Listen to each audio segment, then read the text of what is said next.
beautiful people of the world. Welcome to the Happy Conversation Idea Show. Thank you, listener, for coming back and listening and flourishing with the thoughts, ideas, and story of the happiest people. And today I am honored to have our dignified and noble person, my friend, our special guest is Fiona Oakes.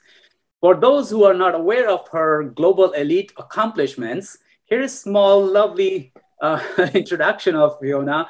Fiona Oakes is a British distance runner who holds 4 world records for marathon running. In 2012, she was the first vegan woman to complete the Marathon des Sables, a 154 miles race across the Sahara Desert. It has been regarded as the toughest foot race on earth. Fiona has made a name for herself as an endurance runner. Apart from the rest, she is the fastest woman in the world to run marathon on all 7 continents and in the North Pole, but both cumulatively and elapsed time. She has completed internationally in more than 50 marathons and set marathon courses record around the globe, including the Antarctic Ice Marathon. Fantastic, wow. And in 2015, Fiona ran 6 official marathons in 6 days on 6 continents. Fiona's achievements are made even more outstanding due to the fact she was told at the age of 14 that she would never walk properly, let alone ever run under ongoing 17 radical knee surgeries, which ultimately led to having her entire right kneecap removed. With overcoming her own adversities, Fiona's true drive to achieve incredible feats of human endurance are motivated by a deep desire to raise awareness for the plights of the animal and veganism around the world. You can watch her new groundbreaking documentary called Running for the Good, which is world famous now, which chronicles Fiona's running career and her tremendous work at Tower Hill Stables Animal Sanctuary. She is an ambassador for the Vegan Society and is a patron of Captive Animal Protection Society. Please welcome Fiona to the Happy Conversation Idea Show. Hi, lovely to be here. Yeah, thank you so much, Fiona, for your precious time. I'm really, really honored that you have spared your time to share your wonderful, inspiring lifestyle with not only with me, the million people and million people who have not yet born will be listening someday and get inspired. Great. So please tell us, how and when did you conceive the idea of running? Yeah, it's a long, complicated story. I think to give you a bit of background, the main reason that I actually thought about running was to promote veganism. I've been vegan practically all my life. Went vegetarian when I was 3 years old and then vegan when I was 6. None of my family were vegetarian or vegan. It was a completely self-inspired, I won't say decision, because decision's a bit ambitious at 6 years old. It was a reaction to cruelty and violence towards others. I didn't want to be part of it, so I opted out. Simple, piece on your plate, make that decision through what you eat. And things have grown since there. It was always a dream of mine. I never actually thought it to be a reality to have an animal sanctuary. That was the next progression up the ladder. I didn't harm animals, I didn't eat them, I didn't buy into exploitation or cruelty or by indulging in any of those products. But it was a dream. I love animals and I wanted to be able to care for them and give them the kind of dignified life they deserve in a safe environment. I achieved that goal in 1996, started the Tower Hill Stables Animal Sanctuary.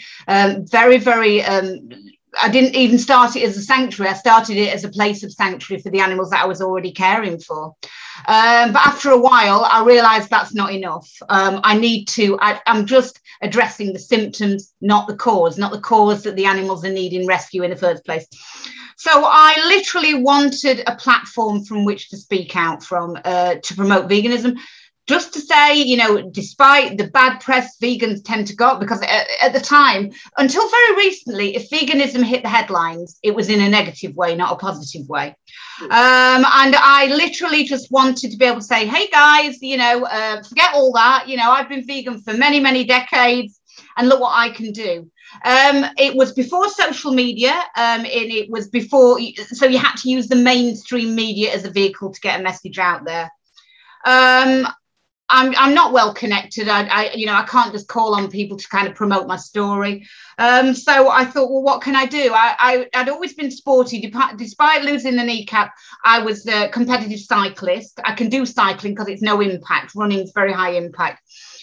So I thought, okay, could I do something within sport? But at the time, this was back in the early noughties, the only sport, especially in the UK, that was getting any interest, especially female sport, was marathon running, because Paula Radcliffe was doing really, really well in the marathon. Yeah. It had got all the hashtags kind of attached to it, toughest endurance event on the athletics calendar, both mentally and physically brutal. And I just kind of thought, okay, if I can just compete in and complete a marathon, it's proof positive that as a lifelong plant-based person, you can achieve anything. And that's how I kind of fell into running. I didn't know that I'd be able to run. I certainly didn't set out to kind of break world records and PB at 2:30. I didn't set out to do any of that. It was just literally to prove that I could do this event. So if I can do a marathon as a plant-based athlete or human being, anybody can achieve anything in daily life. And that's how I kind of fell into it. And it's just been an adventure since then. I didn't sit down at the age of 6, or when I started running in my 30s, and think to myself, I must, top 20 place in London, and then I must move on and win some marathons, and then I must do Marathon de Sables, and then I must go to the North Pole. It wasn't any of that. It's just kind of, it's just been creative veganism, whatever I can do, and I think that I can do to move my agenda forward, in a positive, peaceful, proactive and pragmatic way. So that's kind of what my run is all about. Well, this is very inspiring and very motivating too, no doubt to me, but we'll already know about your stories, and we really, really honored what you just shared now. Tell us about what inspires you most in winning a medal, or trophies, or fulfilling your life purpose. Just fulfilling a life purpose. I don't really attach too much value to the trophies, the medals, the honours, the accolades. I mean, indeed, when Keegan came to make the film, he's going like, where are all your trophies and your medals? And I really don't keep them in cabinets or anything like that. Once I've finished, once I've got the result, once I've got that kind of time or place in a marathon, or I've done what I just move on and forget it. I don't hold much value to physical things. Actually, it's spiritual, and what I can do, it's within myself, finding peace within myself. And I people do ask me, what's the key to what you're doing and how you continue to do it?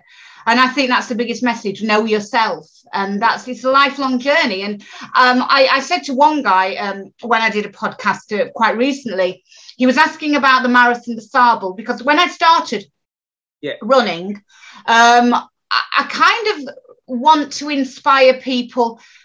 I didn't set out trying to be a role model. I just set out to complete a marathon. That's all I set out to do. But I realize now I want to share my journey with people in order that they know that if I can do this, they can do it, and they can probably do it an awful lot better than me. So when my story regarding running is that I do have for runners out there, they'll probably find my kind of training routine and my actual back history of running quite bizarre, in that when I started and I kind of started to achieve quite good results, I've only ever kind of run 2 marathons a year, one in the spring and one in the autumn. I do all my training alone. My knee is so bad that I can't run on a track to do any speed work, so I have to do it on a treadmill. But I'm very lucky in that I find it very easy to self-motivate, because I haven't got a coach. Because when I started to get better results, I looked for a coach, but nobody wanted to help me, because they said, look, you've obviously got potential, but for us to invest our time in you're negating any positive gains we can possibly give you on the physical side by adhering to a plant-based diet. So I said, well, that's the reason I'm running. It's not up for, that's not up for debate. So I do everything myself. I've never had a massage. I don't have any fancy gear. I don't have Stravas and Garmins. It's all done from up here. And I kind of say tongue in cheek to people, look, you've got the most sophisticated computer known to man about your person 24 hours a day. Learn how to use it and make it work for you, because you're a unique individual. So if something's beeping on your wrist or telling you what to do, it doesn't know what kind of day you've had. It doesn't know how you're feeling. It doesn't know if you're a little bit under the weather. So learn to use this. And that's what I do, So I used to run 2 marathons a year, big events. It worked very well for me because I've got the animal sanctuary running in tandem with actually the training. So it's kind of hard to fit in 100 miles a week and care for all these animals, both physically and mentally. It's really tough. So I don't like to be away from the sanctuary very much. So two races a year suited me.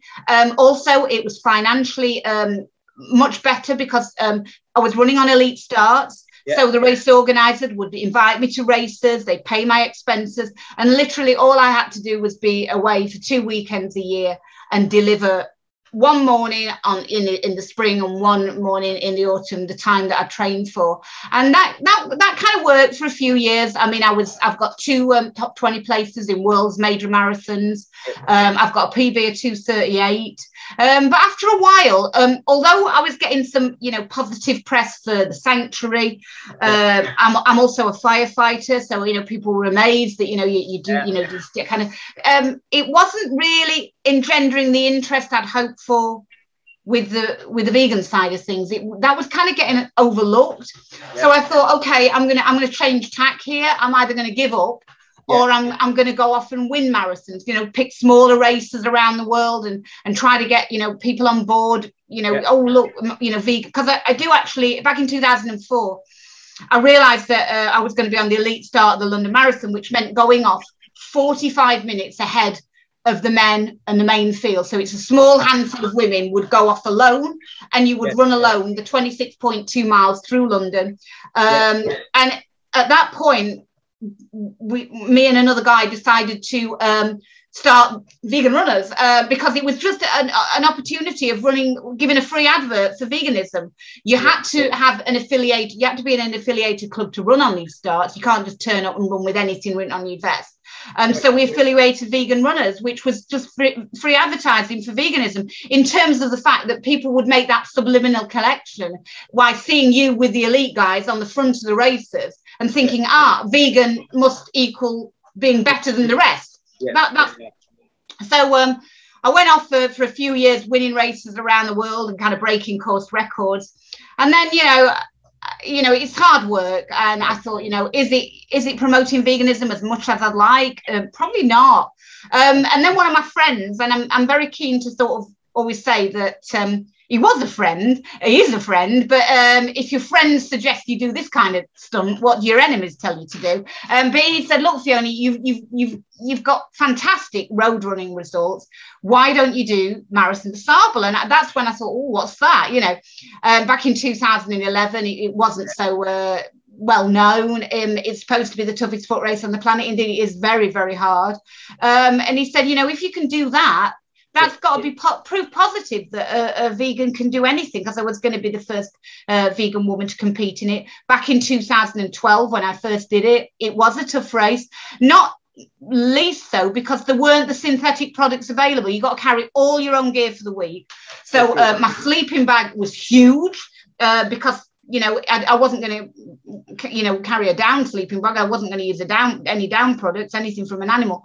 There weren't the expedition foods available for vegans. So my pack was very, very heavy. It was over 11 kilos that I had to carry for the whole week. Unfortunately, the week before the race, I fractured 2 toes. So I got that to compete with as well. So 2 fractured toes and a huge pack in the desert for a week, don't make for an easy time. But I got through it.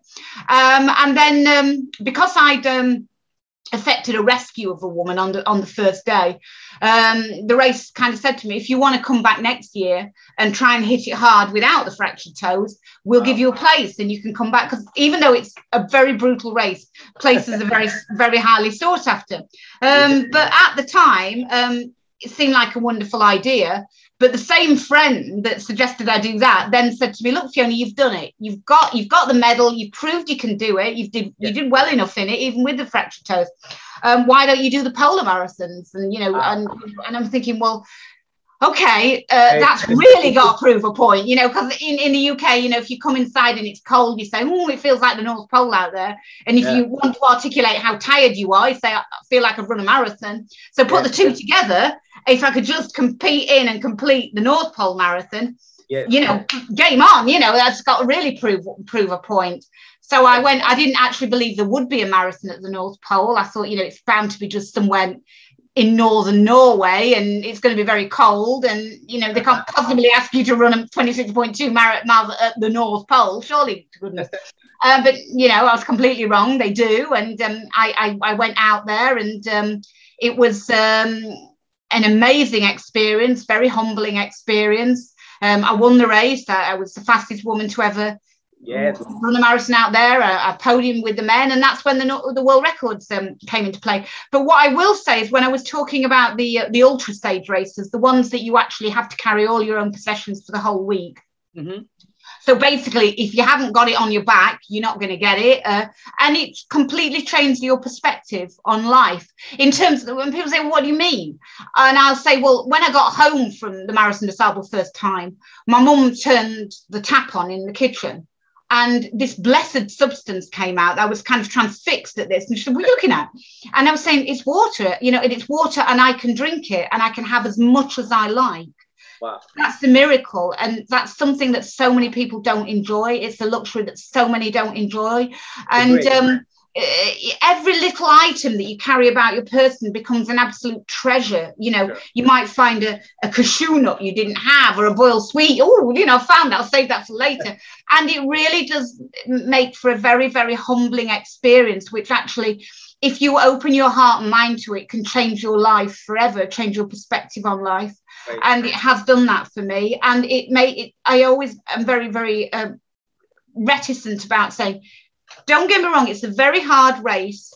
And, failure is not an option with me. I'm going to really push myself very hard to achieve what I want to achieve. However, I'm always very well aware that you've got that option of putting your hand up and saying, actually, I can't do this. Please, can I go back to the hotel 400 miles back? Many people have not got that option.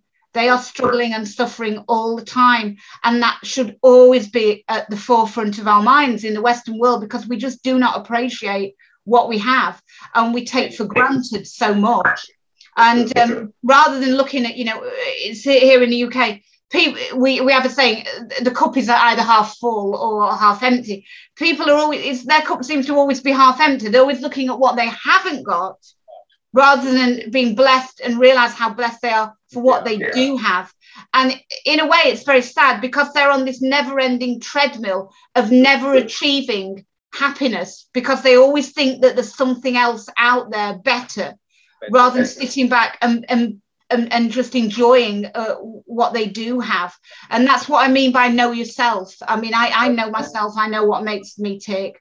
And I do try to tell people that there's nothing out there that anyone could give me that would give me more joy, truly, than being able to help another soul on this planet. Fantastic. Fiona, this is wonderful. Phenomenally, you mentioned and you described about your fulfilling your life purpose. This is, I hope everybody takes the key nuggets from that, how courageously you did that when you didn't have much things to carry, and then how you value each day, each small thing in the home, the water and the small thing. We take granted so many things. We have water and roof over our head and clothes and all, but when you run in the desert, each individual, one tiny thing is like a biggest treasure for you. Wow, great.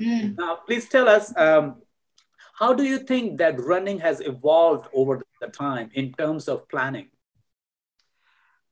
What, my running or running in general? Yeah, of course, you're running. Yeah, and definitely this question is from one of my friends from England, actually, Rashi, and she said, ask her that how running has been involved over the time in planning. So you said the coach did not support you in past and you did it on your own.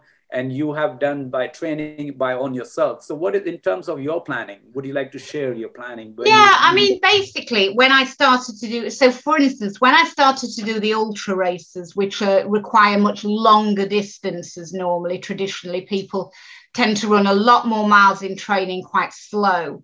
Yeah. I didn't really change my training too much because I'm used to doing about 100 miles a week. Yeah. That's what I kind of know I need to do. So when I kind of my marathon running was all done by trial and error, an awful lot of trials and an awful lot of errors, I have to add. And so I will say to people, if you just want to complete a marathon, obviously lots and lots of running, being used to running further and further and further will get you to the end of a marathon. Yeah. However, if you want to start looking at the time you're running a marathon, you have to be a bit more careful and planned with your training. And so for me, I tend to run 3 speed sessions a week on a Tuesday and a Thursday and a Saturday. Okay. And they will be either 6 by 1 miles hard and I'll decrease the recovery. If you can't increase the speed, decrease the recovery. 10 by 800 meters, same sort of thing. Ideally, it's the first 800 meters, the 5th 800 meters, and the 10th 800 meters should be at the same pace. And if you can't get any quicker, decrease the recovery times in between each. And 20 by 400 meters, even faster. And the idea is that when you come to running slower, it feels easier. Marathon pace starts to feel easier and easier and easier. And then along with that, on those days, I would do a recovery run in the evenings between about 6 and 8 miles. Yeah. On a midweek, I'd do a longer run, longish run. On a Friday, I would do hill sessions, a medium to longer run, 13 to 15 miles. And then on a Sunday, between 22 and 28 miles. And the mantra is, if you don't train hard, you won't race hard. And I do, and especially with the desert races and the extraordinary races, when you're starting to put yourself in very unknown territory, not only with the distance, but with the terrain and the heat and the backpack, and just the whole logistics of the thing, you've really got to have a lot of fitness in hand to cope with whatever, extenuating eventuality might come to you. And another thing that I do when I do the desert races, although it's very, very difficult, I do tend to try and take what I would call something like normal food. So my pack is a bit heavier because I take like dried fruits, because that's what I eat at home, and try and keep the diet as normal as you can to what you would have at home. So I don't use any gels or anything like that either. Don't use any of these high sugar kind of, give yourself a boost things. I don't like them. If you don't train with it, don't race with it. So yeah, that I put together about 100 miles a week. That's great strategy. Thanks for sharing. And I know a lot of runners out there who are starting, who are mature or who are old runners. So they can get some glimpse and some creative ideas what you do, and they can put it in their own creative way and they can plan it accordingly. Now, we've been talking about, as we know that you are strong with your mental health and thinking ability. What does mental health mean to you? I think mental health is about balance. And truly, for me, I realize that there are going to be bad times, there are going to be sad times, but without those times, you can't feel happy. And I think from what I've seen, a lot of people feel it is wrong to feel down and to feel grief and to feel sadness. And I accept them. I embrace those feelings as part of normal life. So as with a diet, you would have a balanced diet. You wouldn't just eat one food. You've got to accept these emotions and learn to live with them and deal with them and almost embrace them as being part making life normal for you. Yeah. So it's about balance for me. And acceptance. Great. Now, This is one of the creative question I have for you, that during running hundreds and hundreds of hours you run when you're on doing marathon and the sand run and all the way, what kind of thought, no one is around you, you're not with your century and partner, anyone, what kind of thoughts or idea appears in your mind? Do you really think consciously, or the thoughts come randomly and you go? What do you do during that hundreds of hours? The thought. I think thoughts come to me.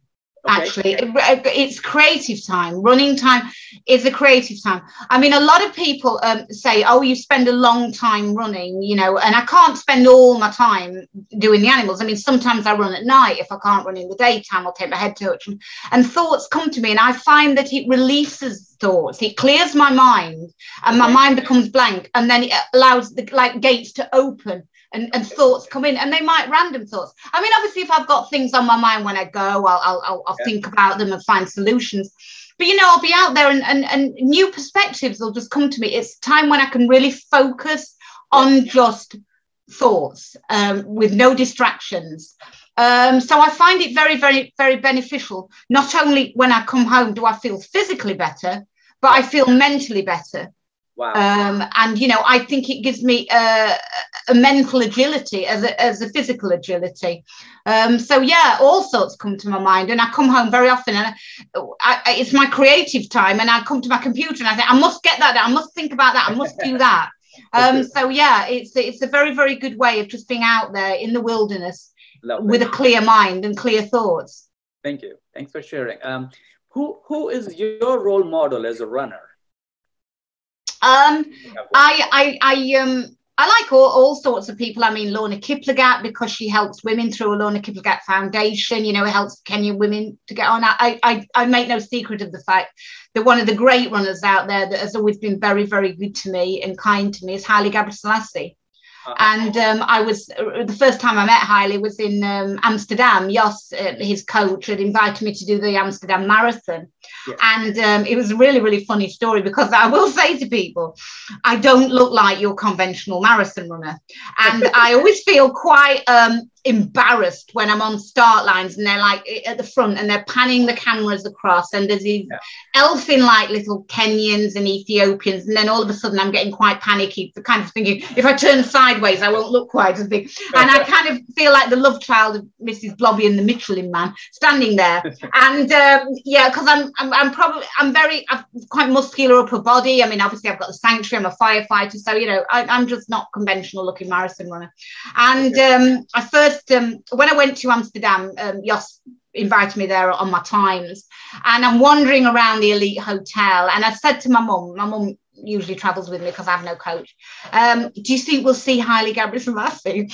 And I walked in to sign on, and there he was, and he was like, can I have my photograph taken? My mum asked him, and he actually invited me to go with him for a drink. He was waiting for a journalist to come, and he probably spent about an hour or two with me, just chatting, just telling me what he was doing, and you know how he thought that our running was kind of similar, in that he was motivated to continue running after 2 Olympic goals, you know, because a lot of people in his country benefited from his running and the employment, the things he could give back to others through his running. Yes. I thought, well, because I thought at the time, well, we're not kind of similar with our times, don't go there. And he invited me to go out training with his group on the Saturday morning, and it was just a very, very amazing experience. And somebody who is literally a nothing, a nobody. I mean, to suddenly be put on a plane and then with the greatest in the world. And yeah, I mean, Haile has always been very, not just for his running, but his demeanour and the fact that he always has time for people and a big smile on his face. Lovely. Such a wonderful companion, a role model. I hope everyone can find one like that. Yeah. Okay, now you have a very productive lifestyle. How do you balance that? Yeah, I mean, I like to be on the go all the time. People know that about me. I get up at 3:30 in the morning. And people do ask that. It's very, very early to get up. And yeah, it is. And I don't always feel like chucking out of bed when it's dark, especially in the winter time and going out. But I always feel that I'm very blessed. And I enjoy seeing the sun come up, because it's almost like an amazing experience of you've been given the opportunity of seeing another day emerge. I tend to balance things out, always being productive, but in different ways. So rather than sitting and resting my body, I'll use my mind. So I'll do the computer, and then I'll do some running, and then I will do the jobs with the animals, and then I have to go down the fire station. So I just compartmentalize things and kind of think, okay, well, I'm not going to be taxing my body using the computer, I'll tax my mind. And it's kind of just juggling it around like that. But I think where there's a will, there's a way, and there's a very great will with me to achieve as much as I can while I'm here. Because I realize that life is very short. There are no guarantees. It's very transient. Anything could happen at any time. And I don't want to look back and think that I've missed opportunities or live with regrets. I want to go out there full thrust and do all I can while I can. That's great. That's a great balancing act. I hope people, because people usually get even so upset and mentally stressed and physically stressed within 8-hour job. They said, oh my God, I'm done for the day. And then look at you, such an inspiration, wake up by 3:30 in the morning. And that's not even early morning. It's almost like a late night for people. Fantastic balancing. Thanks, Fiona. Now, in England, in Manchester, Chantal Gaston is one of the fastest half marathon female backward runner. And Erin Yodger of the USA is also the fastest backward running winner. Now, would you be interested also running in backward or sideward? Have you thought about it? No, I'd probably trip over. I am a very clumsy runner. I have not, I mean, these runners amaze me. I have a big enough job running forwards, let alone backwards. It's quite a miracle to me that people can do that. I just point me in a direction and that's about the best I can do. Having said that, I'd probably give it a go if I was challenged to do it, but I think I'd leave it to the experts and stick to the conventional forward running, which is a big enough project for me at the best of times. I'm not a great stylistic runner, so I don't think my style, because I do limp a bit with my running, would suit backward running. Okay, that's great. Now, well, most of the people, your beloved ones, and a lot of people, they know, but I would like to still ask you, who is Percy and what role Percy plays in your life? Well, Percy is a little bear. He's actually in my gym at the moment. He's a tiny little teddy bear, and is like the mascot of the sanctuary. And he's just a cute little teddy that I carry around with me that makes me smile, and he makes other people smile. And he's kind of, I suppose, he's kind of a little olive branch to people, because when I started running with the veganism, people felt very kind of threatened that I was going to be very judgmental and pushing veganism all the time and forcing on people. So when you produce your little teddy bear, and I should have him here, he's just in the next room, he is kind of, they kind of think, okay, she's not like that. I'm just a friendly, kind of chirpy person that, you know, kind of wants to suggest ideas to people, but I don't want to force any. I want to lead by example and by actions. So Percy kind of helps me with that. And he's also my little alter ego, because when I've been, especially in the desert races, when you're in very close proximity to people for a week. I mean, when I did MDS in 212, that was particularly appealing to people like soldiers and the Foreign Legion, and they took to hiding Percy, and then I get back to the tent, where have you put him now? And I'd have gone look for Percy. But he's kind of, it's just a bit of fun, and there's not enough fun out there, and I carry him everywhere with me, and all the pictures of me in Marathon des Sables are in the front of my pack, and it just makes me smile, and I watched your documentary and I was so inspired. Actually, one of my neighbor, Mr. Steve Brown, when you'll be listening, so this is for him, who actually introduced me. And because he's also a runner, he comes every morning running for many years, probably 8-10 kilometers. He will run every day to his work for many years. And I got inspired. And then he told me about you. I said, well, I want to do a research and study. And that's how I came to know about your movie. And I did a lot of research and study. And I saw Percy in your movie. Now, here is the question. I think it's kind of funny thing. I think all the marathon company and the organization has done injustice with you, because they should have given you 2 medals, including you, and Percy would be getting one. Because you would laugh. You would laugh. No. I have a funny story for you. Go ahead, so at Marathon des Sables, when it used to have a big teapot at the finish, and it was sponsored by Sultan, who made tea. And at the end of the stage, they offered you a tiny little cup of tea, Okay. So at the end of the stage, they gave me my tiny little cup of tea. And then one of the Berbers gave one to Percy as well, because he'd done the stage with me. And then Okay. the race organizer snatched it away from Percy. It's like, you can't have one for Percy. Like, no, no, no, no, no, no. But Percy got his cup of tea back, I can tell you. But yeah. And I should have a little medal, but it's funny. But when I've been to a lot, when I was doing the world records and going to races, like in Omsk, they made a real fuss of Percy, and they made him a little outfit, and they got him a little friend, a little bear friend. So people kind of get on board with it. There's enough seriousness in the world. There's enough kind of, hatred and anger, and it's nice to have a bit of fun. Something that everybody can join in. It's amazing when people see a little teddy bear. They literally, they smile. Of course, I love that. When I saw the first time, I thought Percy should get at least one medal too, because she's also a partner running with him equally, like so many million, thousand kilometers, even sure he has done. Yeah, he's always there.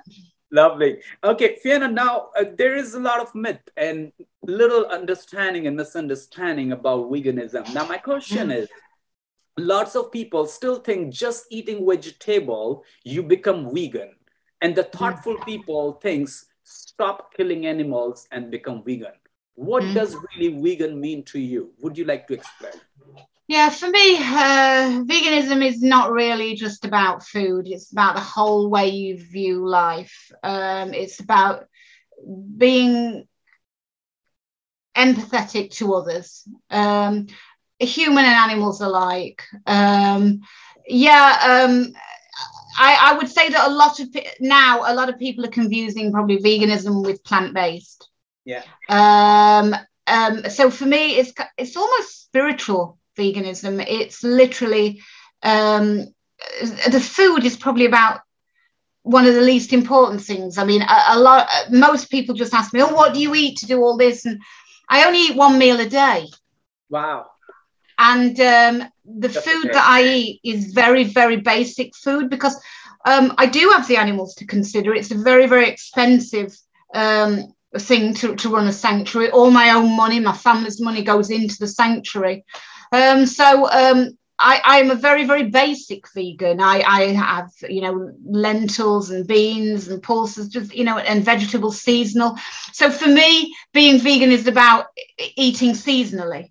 Eating locally sourced, not just like shipping things from around the world, exotic products, and putting the vegan authentication stamp on it just because it's a plant. You've got to consider, did anyone suffer? Was exploitative labor used in producing that food, or packaging? You've got to consider the whole concept. Nice.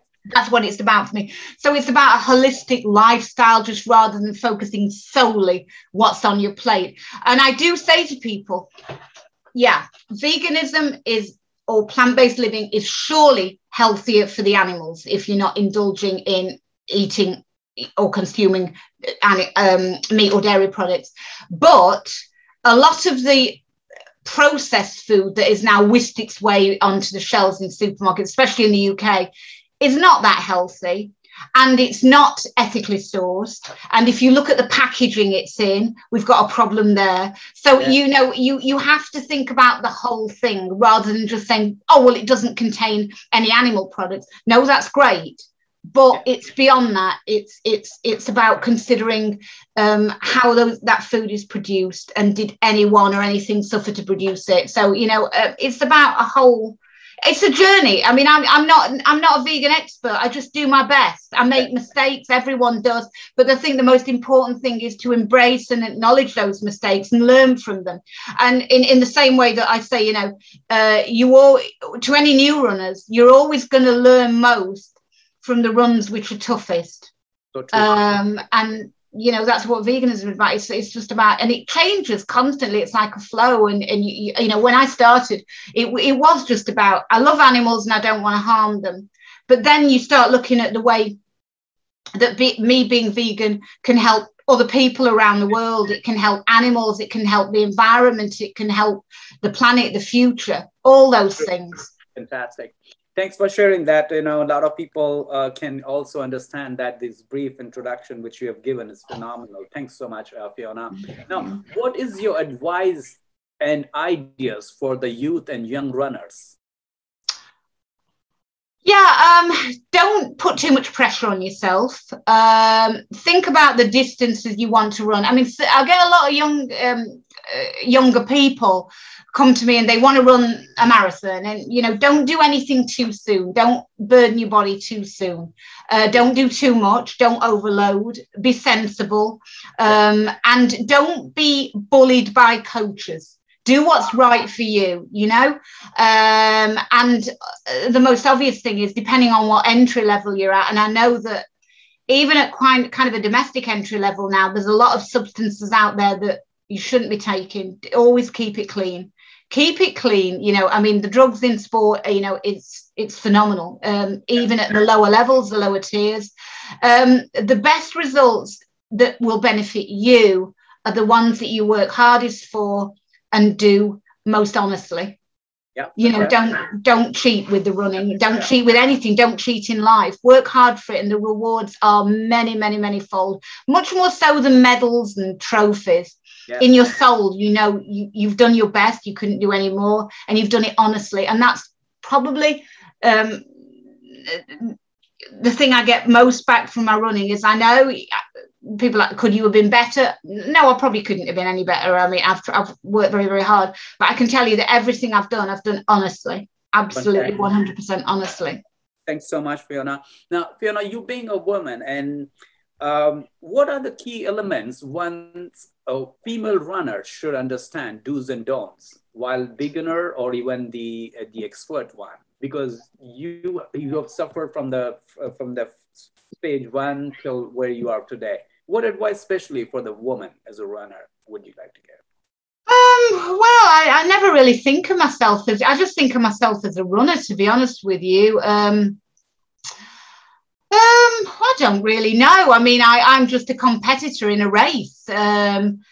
For women, I mean, don't be put off. I mean, the only thing I would say is that when the psyche of women's races and men's races tends to be kind of different, in terms of women are much more generally reserved and less flamboyant when they go to races than men. I mean, I've been on a lot of starts whereby, men run off like 100 miles an hour and then you're passing them like 2 miles down the road because they got overexcited. So, just be out there doing your thing for you. And a lot of people are very self-conscious about themselves when they, especially when people write to me, I'm a little bit overweight and I feel a little bit embarrassed to be out there. I'd say, well, let's be right. You might be, think of yourself as really, really slow, but you're beating everybody that's at home on a couch. So don't be too self-conscious. Runners come in all shapes and sizes and all ability levels. So I don't think of myself as a particularly special runner, and I don't think of myself as any better than the next person, even if I'm running 2:30 yard in a marathon and they're running 7 hours. We're all out there together as a community, and a group of people, a family of runners. So I don't put myself at all on a pedestal, and have fun out there. Don't put too much pressure on yourself. Agree. Thanks so much for sharing, and I hope lovely ladies out there will take some of your valuable advice and suggestion on that too. Please tell us, what do Mother Earth and humanity means to you? Everything. It means everything to me, because humanity are the custodians of Mother Earth. Humans are the custodians of Mother Earth, and Mother Earth is so giving to us. And we abuse her, and that, and when I've been in places, I remember being at the North Pole running, and it was scary. The race was 9 loops of about 3 miles, and there were times when I just looked up and I was scared of getting frostbite. I was scared. It was very, very cold. Literally, you couldn't carry anything about you on your person food wise, because I had one boiled sweet for an emergency, and when I went to get my emergency boiled sweet, I looked for it in my pocket and it just crumbled. There was nothing. You couldn't. You had to cut your headgear off. It was frozen to your head when you came into I came into the warm tent twice. Yeah. And I had to cut my buff off and my hat off. Everything was just frozen. And I remember being out on the course. And my mum was really scared for me to go to that race because you were left at the North Pole. There's no way out. The plane has to leave very, very quickly when it's landed because it just cannot stand for long in those temperatures, about -40. And I always wear a little necklace that she bought me with a horse's head on. And my old pony, Max, had died 2 years previous. She stitched a little bit of his hair into my trousers, so I got him with me. And I remember I was running and I was frightened and I didn't know what time of day it was. I couldn't remember because it's 24-hour sun, you know, and I just looked up and I saw the kind of the light and I saw the ice and I saw the water and I thought, we are playing with Mother Nature. And if at any time she decides she's giving us little warnings along the way, like naughty children, we're ignoring her warnings. But the might of Mother Nature is so monumental that if we do evoke her wrath, she'll just destroy us, and we don't have correct respect. And, you know, we see these monumental disasters. At the time, one of the researchers, one of the Russian guys there, told me that he didn't think the polar ice cap would be under ice in 10 years, and that was in 2013. Wow. It's just melting so quickly, and he split his time between Antarctica and the North Pole. And another instance was when I was in Antarctica running, and it was very, very foggy, and then all of a sudden you kind of ran through. It was almost like, you know, The Lion, the Witch and the Wardrobe. You just went through a wardrobe door and you were suddenly into sun. And it was like Mother Nature just lifted a veil, and there's this most spectacular vista of Antarctica in front of me. And I realized the power of this nature. There's nothing like it. Thanks for sharing this first-hand incident, and it's very enlightening and empowering too. Now, here is a strange question I want to ask you. What is the special, now you got gratitude and pampering and everything, your part of your body is from head to toe is all important, but I believe that your mind and legs have played a very big role. If you wanted to thank your legs and mind, what message will you give to your leg and mind? Well, this was actually funny because when I was at the North Pole, they ship you in. They ship two groups of runners in because they only take a relatively small plane.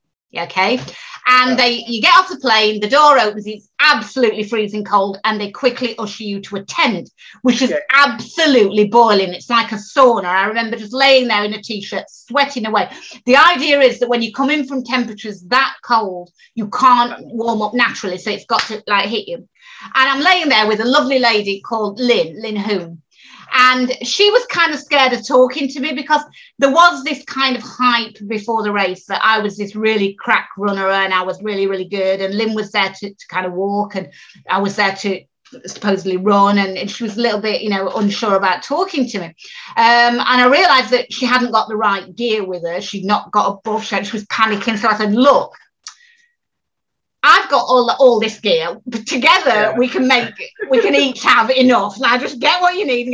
And she said, and we were there, and she couldn't believe that I was laying on this little bunk saying, oh, please, legs, just one more time. If I put you through this, I promise I won't hurt you again. But please get me around this horrendous situation with which Lynn and I have got ourselves into. Just one more time, please.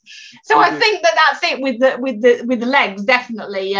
Please just keep going, one foot in front of the other, one more time.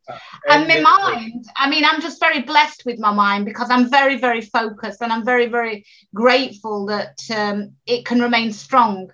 So just to support my body, please, mind, stay strong and allow me to do what I need to do because, I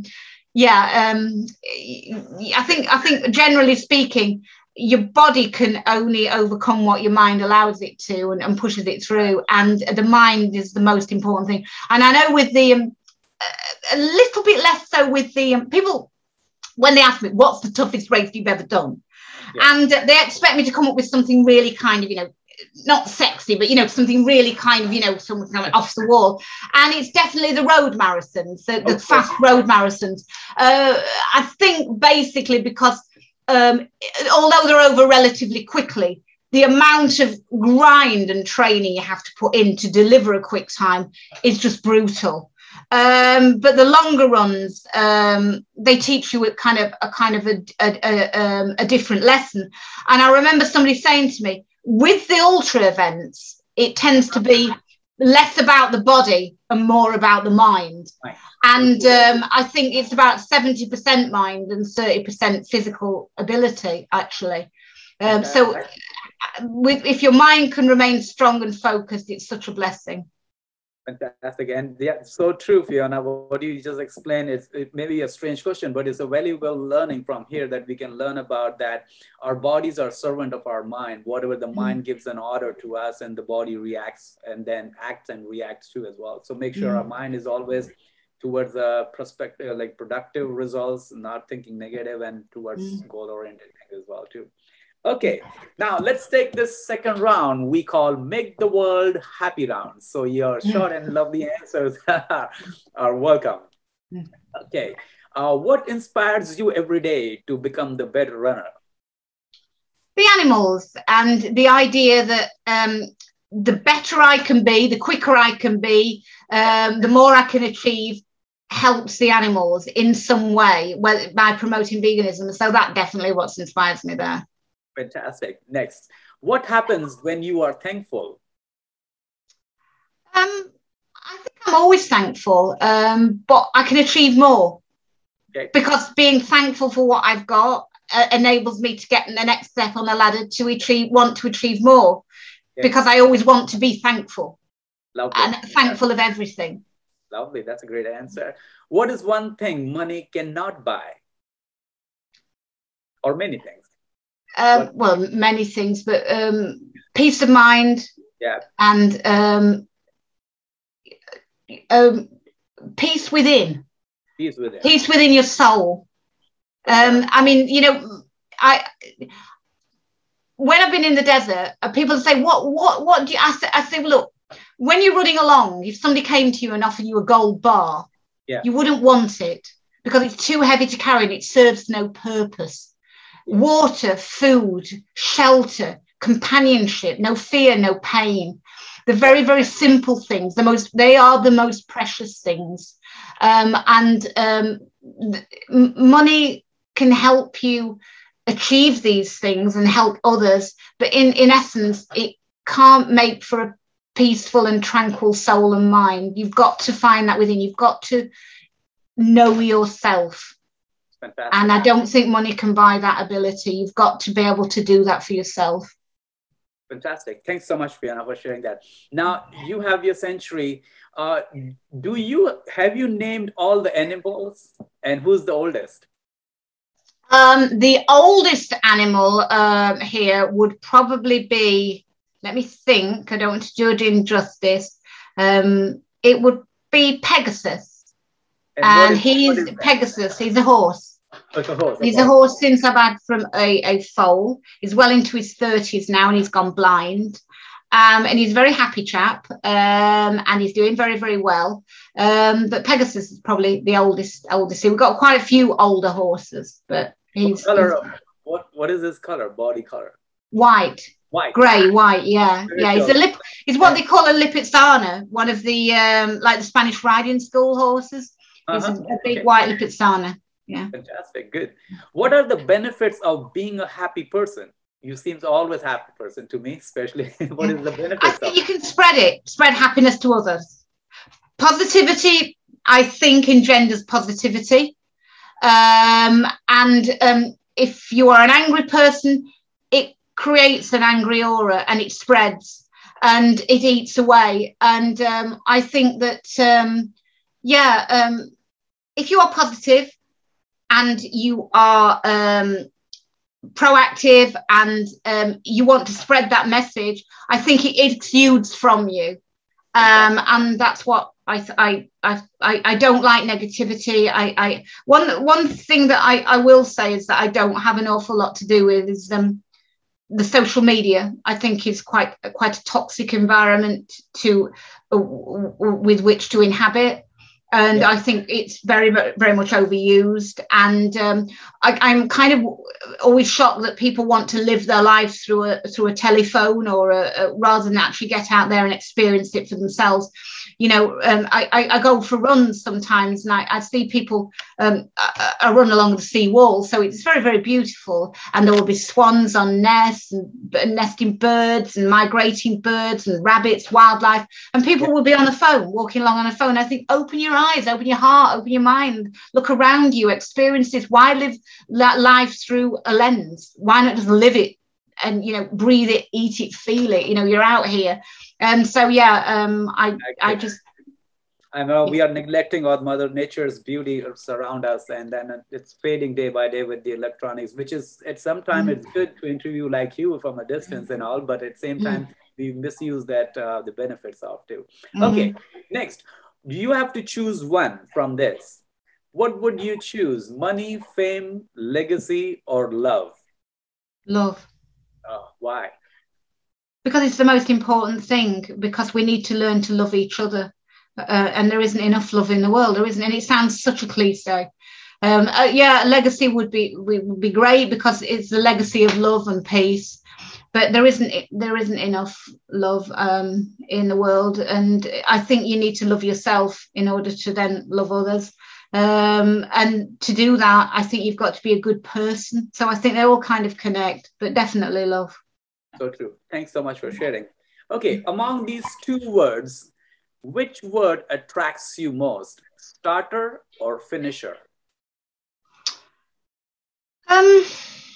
Now you're into race, because these are the two most important words, and it fulfills you. So I want to know your creative answer. Well, it's difficult, because I suppose finisher, because you've got to start to finish. So it's got to be so it's kind of the starting is obviously a fundamental part of finishing. But then again, for some people, the big challenge is starting. I mean, you know, a lot. You know, at the end of the day, does it matter if you don't finish? No, because you started, you tried, you got out there and gave it a go. Yes. So it's kind of difficult, but obviously finishing is great, because you've got to you must have started to finish. Yeah, but that's a great answer, because a lot of people procrastinate to even start, but once that's good too. Once you start and you're already in the game, like, you know, you can go. Great. Okay, what never goes out of style? Compassion. Wow. Why?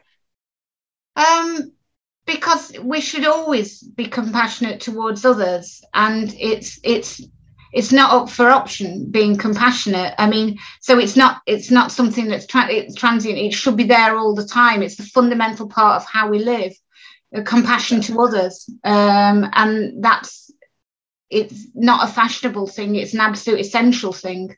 So true. I agree. Being excellent to each other is possible. And I always say, like, you know, we should treat each individual on planet Earth as the most important person on Earth. And that's why how we're born to treat each other with respect. Thanks so much. Okay. What is one thing you will never stop doing every day? Fighting for the animals. Hey! Whatever way I can, whether it be running or caring for them, or just talking, or being with them, or not harming them, or being vegan. It's always about the animals and fighting for them in whatever way I can. Fantastic. Good. Now, this is the magic question. Okay. Imagine if all of your animal, which they love you and you love them, if they decided to give you a nickname, what would be that? Oh, if they decide to give me a nickname, it's probably Mrs. Fussy, because I do fuss around a lot over them. I do, I hope it would be Mrs. Fussy. I don't know what they decide to call me sometimes, but yeah, probably Mrs. Fussy. Okay, that's good. So I'll take that note on that. Good. Okay, what does happiness means to you? Happiness for me is knowing that I've been blessed enough to be able to do my best, to literally push myself 100%. Happiness, like now. I mean, I've just put some carrots out for the horses, and they're all chomping away, and that's lovely to hear. That gives me great joy to know that the animals here are very safe, and I can visually see that, and I can vouch for that. But beyond that, it is sometimes I do grouch and think, I don't want to do that. Oh, it's really hard. Oh, I'm really tired. But happiness is knowing how lucky I am to be able to actually do the things I do. And it's very fulfilling. So, yeah. Now, that's great. Okay, this is imagine. If God makes you a man for a day, what would you do more of and less of? God made me a man for a day. Probably I would do, I don't know what I'd do more. I don't really think about myself as a man or a woman. I just think about myself as a person going about my business. So if it was my dad, for instance, he'd probably do, Mum would probably say a little bit more housework and a little bit less watching of television. But I don't do any of those things at all. So I don't really. Now I don't think I change an awful lot about what I do. I pretty much live a kind of unique life that I don't think I don't really know what men do and don't do that I do and don't do myself. So I don't know, to be honest with you. I really don't know. I literally could say I'd get up a bit. All right, that's all good. Okay, what is the secret of your bonding with your partner? Because it's all we have heard about your story and phenomenal, but there is a backbone in your home, like, your partnership. What is the secret bonding with them? Respect and just allowing me to get on with things, really. I am a bit of a whirlwind of a person, and I think everybody around me now realizes just let her get on with it. We can't keep up with her. We don't want to question her. Just let her get on with it and trust her to do it. Yeah. And trust is the main thing. Fantastic. Trust and respect. This is the most powerful word in the entire English dictionary, I guess. Okay. Now, do you have an elephant in your sanctuary? Unfortunately not. And will you in future? I couldn't, because of the in the UK we'd have to have a dangerous animals license. I would be always open to have an elephant or a camel or anything. I'd love to, but I don't think our council would allow it. It would be a dangerous license. Also, I'm very keeping animals in captivity is a bit of a moot one with me. I mean, the sanctuary, the animals are in captivity, and that kind of makes me sad, because in an ideal world, I wouldn't want to run an animal sanctuary, because I wouldn't want there to be a need for them. And I wouldn't want there to be particularly companion animals, because I would like animals to be free. But that's just not practical, and it's just not going to happen in the 21st century. It's just not going to happen. But the thing is about what I try to do with the animals, it's hard to explain. The animals here are not here for my pleasure. They are here for it's a sanctuary for them. And I have to integrate amongst them and learn. One lady said, you're almost their interpreter between the animal kingdom and the human kingdom. Yes. And rather than them, if you want, have to learn my language, I've learned their language and what their needs are, and to adapt that for them, rather than asking them to adapt around what I can cope with. So freedom for the animals and freedom for individuals is most important for me. I couldn't really have an elephant running free. Great. I have been to Thailand, and I went there in the elephant sanctuary. They're wonderful. They don't ride on them, but they just let them free. Most amazing, incredible animals. I saw that. Great. Now, next, quickly, if you have any fear, how do you handle them? Mental strength, really. I mean, I think with experience, you learn to cope with things. Fear, I am pretty fearless now. I mean, over the years, things that I have frightened me. Obviously, with experience, I have great faith in my own mental and physical ability to be overcome things. And I suppose it is just experience. I do still carry fears. I fear that the world won't wake up and won't make change, and I fear for future generations. But personal fear, you mentally, physically, you just have to trust in yourself and your own experience, and believe in yourself, and that's the best way that I've found. Now that's a great faith you have and believe in yourself, and your self-esteem is always high. So that's one of the kind of thing, fearless. Yeah. Now, great. How do you create your winning ideas? Honestly, I don't know. They just come to me. I don't know. It's not some great formula that I'm working to. I go with the heart. I go with my heart. If it feels right, I'll do it. The head has a little bit of intervention. Sometimes it's, oh, I'm going to check that one. But I go with the heart. There's not. I base my decisions not on financial decisions or business decisions. What I think is right at the time. It's always based on what I think is right.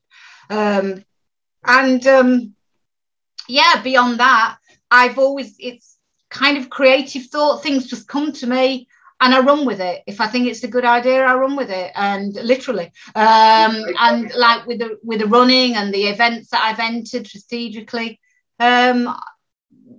if I think it's going to work, or it could benefit the animals, or benefit the cause, or benefit what I'm trying to promote, or then I will just go with it.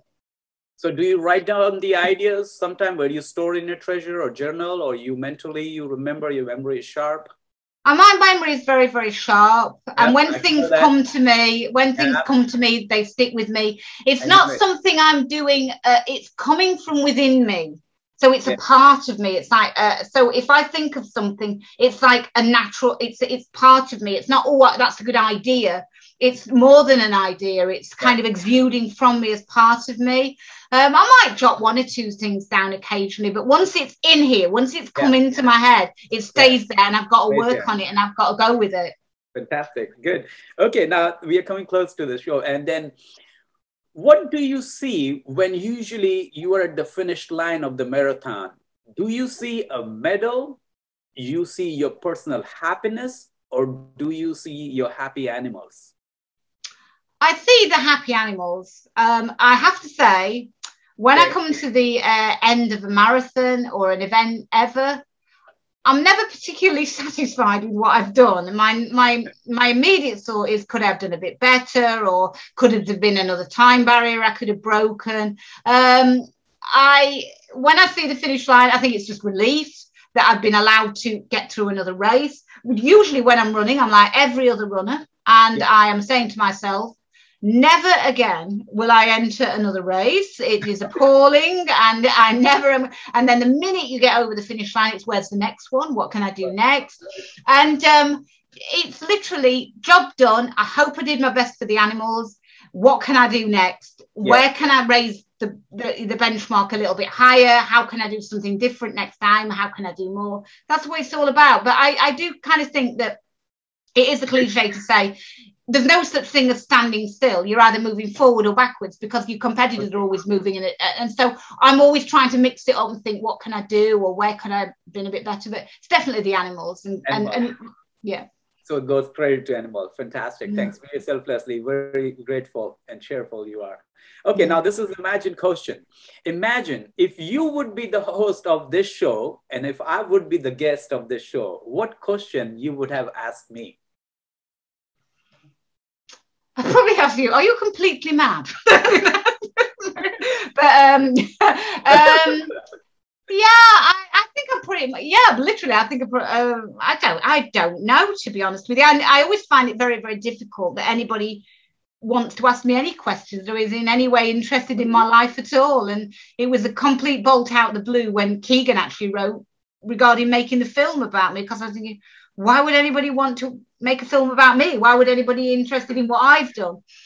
So I don't know what I would ask other than what you have asked. Okay, that's good. No worries. Maybe one of this day I will come and meet you in the Century, definitely, and do some volunteer work with you. Now, we talked about your full lovely life experience as a runner, and then about your veganism. You shared the great phenomena ideas for the youth and women empowerment. Now, please tell us about the Tower Hill Stable mission. What is Tower Hill Stable? And let us our audience knows that. Well, it's a sanctuary which I started back in 1996. I didn't actually intend to start a sanctuary. I'd already been rescuing animals along the way, you know, putting horses at farms and cats and dogs and chickens in my normal domestic house. One of the horses had a bad accident, a racehorse that I was rehabilitating. He went to the vet for 13 weeks. And at that point, my family and I realized we cannot continue on with this model of you going to work all hours God sends and giving charge of the animals to other people to care for while you're at work. So at that point, we were kind of standing on a precipice, and I never thought it would be a reality to have a sanctuary. But we knew we needed to do it then. That was the thing that just pushed and got to do it. And it was all my family really, really helped to actually initially get Tower Hill Stables.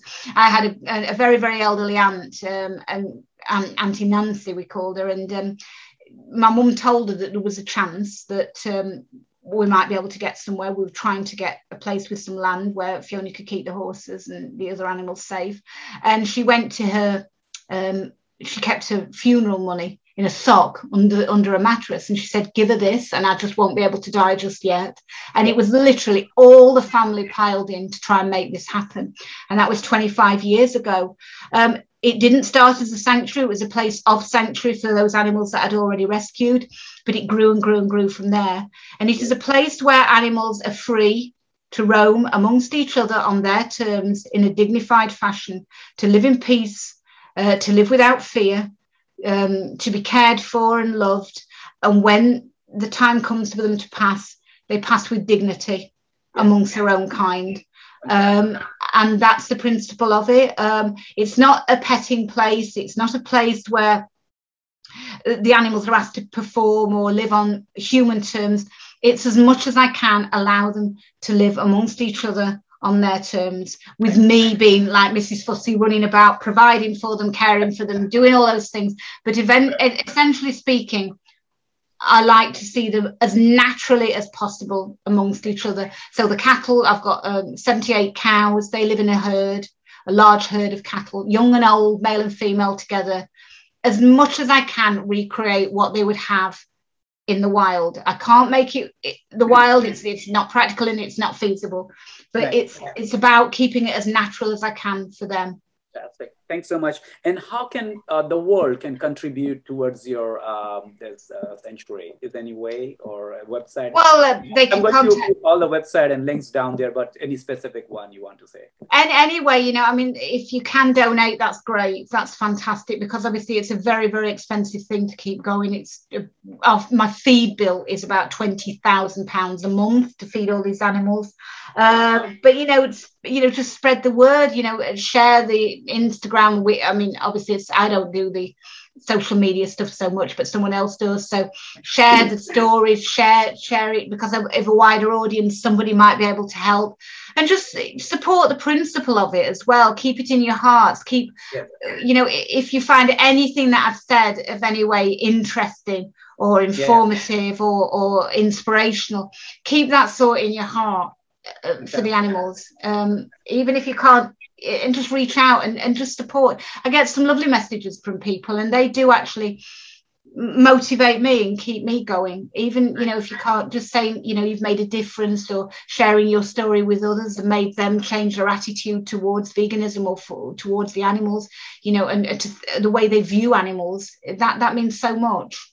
So fantastic. Thanks so much for sharing. And the last question of the show is, Fiona here. What is your message for the beautiful people of the world? Less anger, less fractionalization, less argument, more togetherness. We are a global family. We really are a global family. And peace and love are the only way that we can move forward. And respect. Learn to respect each other. I agree. And, you know, there is an element of never do to another as you would not wish to have done to yourself. And that's such an important thing. And always remember, always carry that thought in your head. And if we do, we can create a better world. Exactly. Less divide, more unity. Stop creating differences. Let's celebrate our similarities and move forward from that in peace. Fantastic, fantastic. Thanks so much. This is really profound, heart-touching, and divine message you have shared with for the people and for the people. I always remember Mother Teresa's quote. She always said that if we judge people, we don't have time to love them. Yeah. And it's always possible. And she said that if we want to save our nation and world, start loving from your home. And that's so true. We need to start from our home to respect each other for what we are. So thanks so much, Fiona, for your wonderful time. It's an honor, a pleasure that you have spent your time, your wisdom, your ideas and thoughts. And listeners are always supportive. And thank you for the listener for being here and learning and flourishing through the thoughts, ideas, and story of the happiest people. And the happiest person is Fiona now. You all know where to reach her. We'll be mentioning all her website and social media down below. You can see that. And stay excellent to each other wherever you can and wherever you are. Stay happy, healthy, and tag us, Fiona, and hashtag me too as well, and share this lovely news for the century. Let's make this world a better place. It is a better place, and let's keep moving forward. Stay forward, stay ahead, and stay forward. Thanks, Fiona. Thanks for your time. Thank you so much. Thank you. Thank you. God bless.